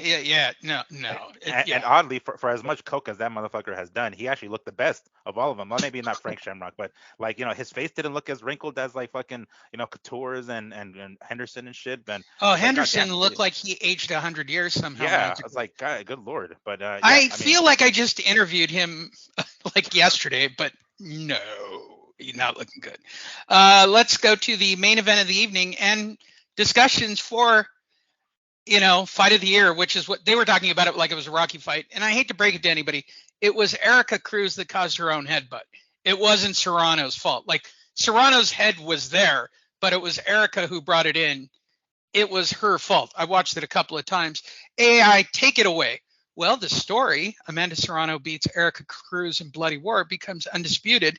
And Serrano Taylor already signed, which needs to be discussed, refers to a boxing match between Amanda Serrano and Erica Cruz. The outcome of the match was that Serrano won and became undisputed. The phrase bloody war suggests that the match was very intense and a physical battle. The statement Serrano and Taylor are already signed indicates that a fight between Amanda Serrano and Katie Taylor has already been signed and agreed upon. Becoming an undisputed champion in boxing is a significant accomplishment, Miguel, and demonstrates fighters' dominance in their weight class. In order to become undisputed, a fighter must hold all 4 belts, WBA, IBF, WBC, and WBO. The outcome of this particular fight suggests Serrano was able to win a tough match against Cruz, becoming the undisputed champion in her weight class. The announcement that she will fight Katie Taylor is already signed, suggests that Serrano's next big challenge as she looks to defend her undisputed status. I will start with you. I'll rate it. It was entertaining as all get out. Not as good as Navarrete. Sorry. I mean, they tried to sell it like it was a better fight. Wasn't. And it was only interesting because Cruz gushed blood fantastically. There was blood on the trainers that belonged to Cruz, and I mean Serrano's own corner. That's how much blood there was. There was so much blood, it was ridiculous. It was almost like cartoony, but it was compelling. Cruz fought her guts out. She couldn't even lift her arms after the fight. So credit to her that, they kept doing it's a Rocky movie. Shut up, bro. It's not. That would indicate that she had a shot. She had a shot early on until she ran out of gas and Serrano got real serious real fast towards the later rounds and became Amanda Serrano. So I will rate this a 7 out of 10. Miguel, take it away. No, I definitely will not give it a 7 out of 10. Yes, it was fun to watch. It was fun to watch. Yes, it was a one-sided ass whooping as well. As they say in the wrestling business, Cruz got a little color on her with that blood, so that did make things Are a you little bit more suggesting fun she to watch. bladed? No, I'm not suggesting that, but I'm just saying the blood She brings did it to drama. herself. She You did know, do it to herself. she did. Blood, brings a little bit of extra drama to a fight. So yeah, it's definitely more, I guess, aesthetically pleasing for us, diehard bloodthirsty fans when they see blood fucking dripping and whatnot. Yeah, it kind of blows that it wasn't due to a punch; it was more so a headbutt. But to some degree, actually mostly, I guess, it was really Erica's own fucking fault. She would come in with her head like that, like she's Timothy Bradley in this bitch, and then throw these winging ass punches. I swear for the life of her, she could not throw a straight punch to save her fucking life. Even with those white ass punches, she still was landing on Serrano. So I don't know what the fuck Serrano's defense coach is fucking helping her with, but not much because those damn punches were still landing. And there was so much blood we couldn't even tell if it was Serrano who got her, who was also cut, or was all Erica's until towards at the end of the rounds when they would clean off her face, and I was like, oh yeah, it was all Erica's. So look, she became the undisputed champion in whatever fuck weight class they're in, featherweight, I think they said, for the nth time, and they make a big deal of Serrano being another Puerto Rican winning titles, yada yada, and being the first woman to do so, and that's fantastic and that's great. Look, she did it regardless, but we talked about it before. The level of competition is just not there. That's just the reality of things. And she can go and collect as many belts as she wants, and they're gonna mean whatever they mean for the weight class for women's boxing. Bottom line is she's the undisputed champion, so she's fun to watch. She's fun to watch. She does get hit a lot, right? And she does make fights probably harder for herself than she probably should, and that gave Erica a little bit more of a chance than she was probably expecting, and the fight was probably harder for Serrano than she thought. I thought that Erica was just gonna be able to walk through fucking Serrano's punches, and there was a point where like Serrano hurt her bad, and I was like, oh shit, like no more than a couple of minutes that I text you leave that I was like, no, she'll be fine, she can go through the distance. She gets rocked, and then she ends up like doing the chicken dance a little bit. I'm like, oh shit, she's gonna get dropped. She hung in there, right? I don't think Erica knows how to fucking clinch. So yeah, everything was like, god damn it, what the fuck are they training? What are they doing in training camp? Are they not being taught like what to do when you're hurt? Are they not being taught how to throw straight punches? Like what the shit? Or is it just that they're not executing in the ring and their coaches are like, what the fuck are you doing? There was a point in Erica Cruz's corner when they're like wiping, the blood from her face. Yeah, and she kept stopping him. Yeah, she's like, she was like into it. She was really psychotically into it. She was, and I'm like, look, bitch, damn it, this is not. Stop being a chick. Stop being a chick. It's like stop trying to control shit. Start trying to be like, no, don't tell me what the fuck to do. Like, no, god damn it, we're coaches. Wow. Let us clean your fucking face when we get back in there, so make sure it doesn't get in your way, and you're not constantly like pawing at it. It's like, stop being. Let us fucking take over. This is our job. You hired us for this shit, so let us clean off that goddamn cut. Which even still wasn't that great. They did an okay job of it, but it was primarily her wiping the goddamn blood off her face. Nonetheless, I'm not gonna give her. We're just gonna let the one go where Miguel just said women are trying to. Wow. For all 4 of the women who listen to this show, at Fight Fiend Migs. All right, that's all you got to remember. Feel free to hit him up on social media and let him know that. And by the way, he'll just use that as confirmation that you are all controlling bitches in his world. She couldn't have let it go. Like, quit being such a goddamn control freak. Fuck, let it go. You know what I'm saying? It's like they're telling you the shit in the corner. They're doing it for a reason. They're gonna have a different perspective as you. Let them do their job. Let them clean the goddamn cut. And besides that, I don't know what other instructions they were giving her, because clearly she was basically doing the Wanderlei Silva wide punches. And again, Serrano was getting landed by them. So I see why Cruz would keep throwing them as long as they keep fucking landing. I would not give this a 7. Yes, it was fun to watch. Of course, it's entertaining. It was entertaining. It was more of a fucking tough man or tough woman competition, really, than anything. But it was fun because punches were being thrown. There was blood splattering all over the goddamn place. So I definitely made it fun. I would probably still give it a fucking I'd say a 5. I would still give it a 5. A 5. Yeah. A 5. That's by the way, New School Diehard gave it a 5. The entertainment guy gave it. Wow. And by the way, no joke about how they tried to sell this as fight of the year. Yes. No joke. They They tried sold pushing that this shit. like God we were damn. watching the War of Wars. Yes, And like it was a competitive fight the whole time. It was not. look at the guys that are calling the fight, though, is all I got to point at them. Listen, okay, about the blood, the only thing that I seen that I thought that her corner was doing wrong, the fucking guy was wiping her head and then wiping her eyes.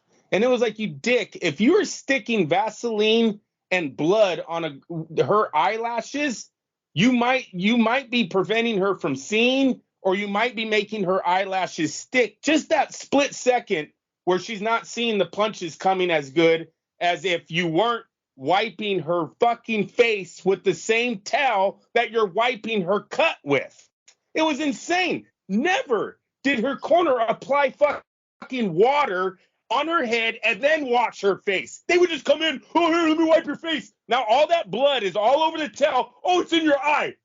It's in your other eye. And she was like, dude, what the fuck? You're putting all of that back into my eye.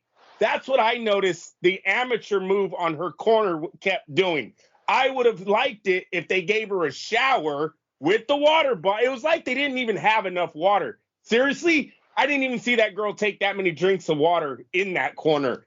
I was legit asking my family, did they not bring water? What did they bring? Like 2 bottles of water to the fucking corner, and they're like, dude, it's all we got. You put this on her head. You had your bottle. Yeah. Your ration of water. I hate to say this because it will be deemed racially insensitive. Miguel, you can verify for me after I'm done. How many times have we seen a trained in Mexico, third worldish, corner of the world fighter come in and their corner is just an abomination? Yes. They got fucking Corona. Yeah, like a Corona bottle filled with water. Yeah, we filled it up in the sink, bro. You're good. Or like the Corona tin cans that they use for fucking beer as their beer bottle. The fucking. At least in Mexico, you can actually have like coconut water, and they got open scoring. They're at least far more advanced than what happened in this corner. Where is the ointment that stops bleeding? How about that one? Quick stop. Where was the quick stop? Dude, so and then about the fight, listen, once again, me and Miguel have been talking about it all morning, the gap. If Erica Cruz, if that's the style that makes you successful in women's sports, that style takes you to the top? Are you fucking kidding me right now? Look, where was Serrano's instructions? How about a jab, step back, uppercut? How about that one? How about you end the night with the counter punch? You know she's only going to throw 3, and then she's going to have her head. Dude, it's third world training. What do you expect? She's trained to go in and fight like men. Serrano might have steroid training, but she doesn't have third world training. She's over there. No, I meant Cruz. Cruz did the same thing. She fought like a guy from Mexico. Mexicans fight a lot better. No, they fight a lot better than what Cruz was showing. Cruz, that was amateur, man. That was amateur hour. She didn't know what she was fucking doing. Anybody with any technical skill background knocks her the fuck out. Seriously, she wouldn't last. You want to compare men to women's sports? That style would never last in a man's competition. They know how to fight way better than, I'm just going to lower my head and blah, blah, blah, blah, blah. Here comes 3 punches. Serrano, her corner failed her in getting a perfect knockout victory on that night. She should have been able to pick Cruz apart and stop her, because Cruz doesn't look when she's punching. Her head is always down. Pivot, counter, step back, counter. There's so many things she could have done. She wasn't doing. She's hitting fire with fire. And I got to agree with Miguel. It just started looking sloppy. It started losing interest. The blood, the constant, back and forth, but the punches aren't really doing anything. I got over it really quick. I would like to see her and Katie Taylor. Let's move the fuck on. Go fight that rematch. Maybe do it twice. If Serrano can pull out a victory, let's do it again, because you are the 2 best women in that division. Let's watch the fight. There you go. Give me a scale of 1 to 10, Andrew. I got to agree with Miguel. I'm going about 5. I'll go 5. It's not fight of the year. Are you saying that these guys don't know what they're talking about? like I said, they kind of showed their skill level. One, Cruz's, the way she fought showed her skill level, and then Serrano, her corner, not being able to beat that style. That was a fucking joke. That really was a joke that they went to a decision with a person that really doesn't pick her head up. Well, that'll do it for this week's Fight Net Radio. I'm going to just do a little added bonus from our newest reporter, AI, and I'm putting the proof up on the screen. I actually typed in, what is Fight Net Radio? Are you guys ready for this? We got rated. Fight Net Radio is a sports radio show that focuses on boxing. The show provides in-depth analysis, sure, interviews with fighters occasionally, and trainers almost never, and discussions about the latest events and trends in the sport of boxing. We do that a lot. The show is typically hosted by boxing experts. Okay, kinda. Who have deep understanding of the sport and provide insightful commentary on fights and fighters. AI doesn't know us very well. Listeners of Fight Net Radio can expect to hear knowledgeable and passionate discussions, that part I agree with, about the world of boxing, including previews and reviews of the biggest fights, interviews with the biggest names in the sport, and analysis of the latest developments and trends in boxing. Well, we rate on AI. I don't know if I agree with its assessment of what we are. I didn't see anything about vulgarity, political incorrectness. That we're occasionally humorous would have been nice, but all right. If it wants to, if somebody actually Googled us and this is what it comes back as AI wise, you would think we'd get far more credentials than we actually do based on this review. But all right, whatever. That's Fight Net Radio. That's Miguel Antonio Barragan. That is Andrew Lapachet. My name is Lee Honish. We appreciate all of you. We will be back next Sunday to record you yet again another fun-filled show.